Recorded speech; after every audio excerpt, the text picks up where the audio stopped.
Hello. I'm fine, thank you. Thank you for having me today.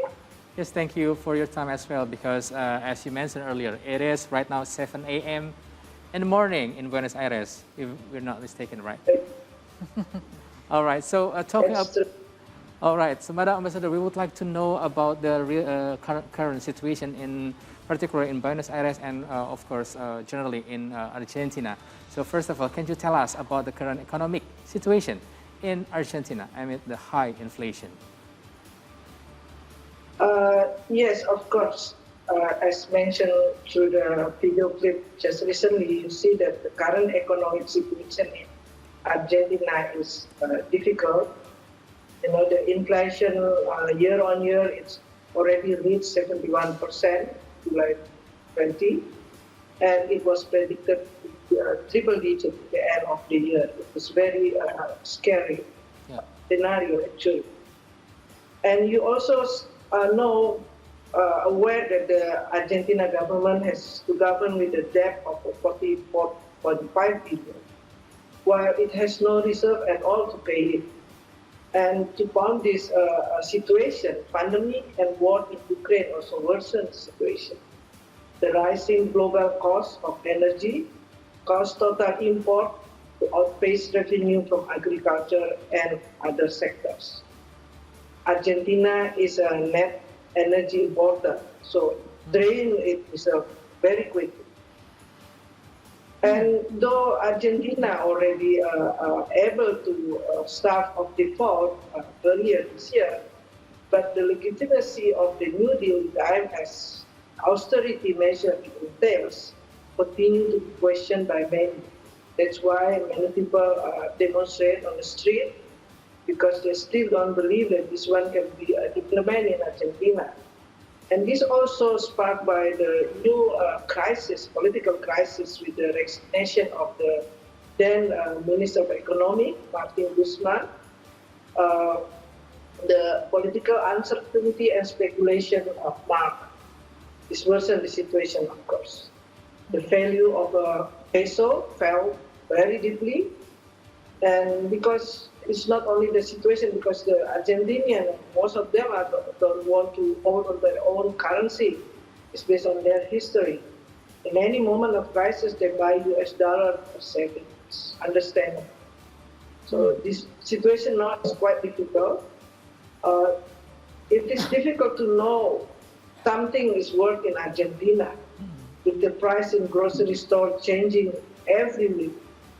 They don't put the price tag on the goods on the shelf. Wow. Because they don't how much it will cost next week. Yeah, yeah. All right. Especially also in production material. So this is the situation right now in Argentina. All right. So I mean, Argentina was once a breadbasket, and now they have the Super Minister of Finance, Sergio Massa, and it seems like it didn't really change the situation. So are the people complaining about the issue so far, Madam Ambassador?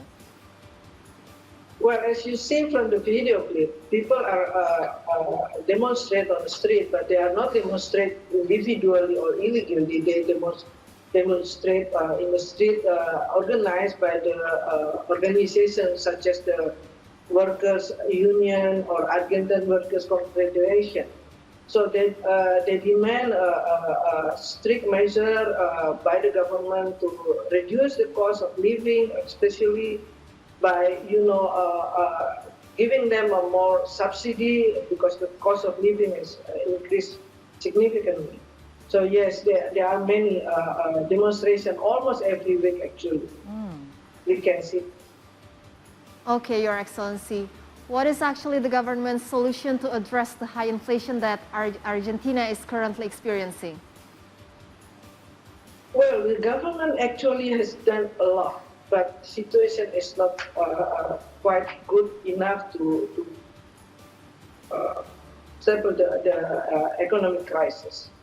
In the earlier days, the government implement what they call it precio cuidados.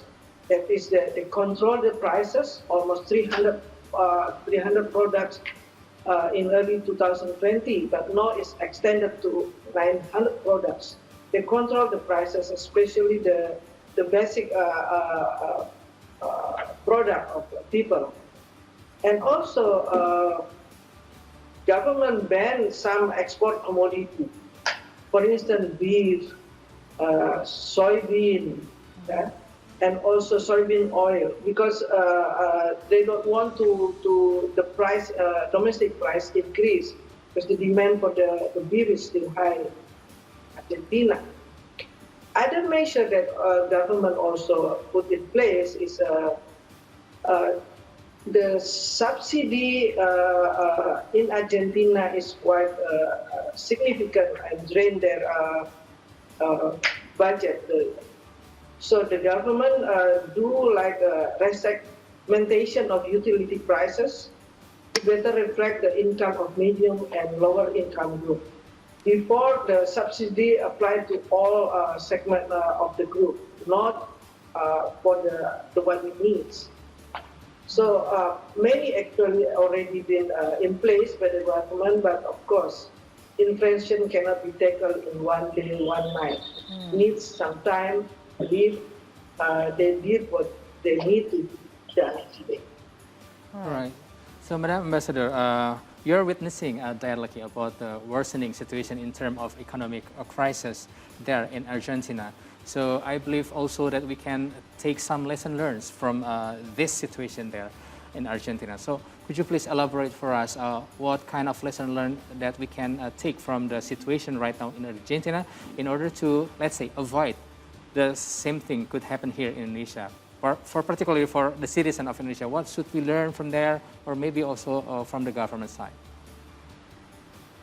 Well, first, we have to maintain and increase the trust in the government. The government should be able to inform the people what is the policy needed and why it is needed, and then the people will understand this is needed to overcome the crisis. This is a very difficult task, of course, because when people suffer in real time, you cannot just say, we are doing this because we need this one in the long term, because what we need is the near term. Right now, we need the money for tackle the inflation to overcome the income disparity. So what lesson learned is, government should apply, of course, a strict measure while also helping the one needed. I believe this is already been done by our government, that providing a social security net. In here, they call it subsidy. In Indonesia, social security. So lesson learned is to be a prudent policy, fiscal policy, and also communication with the public. It's always very important. Right. All right, Madam Ambassador. What about the Indonesians that are living there?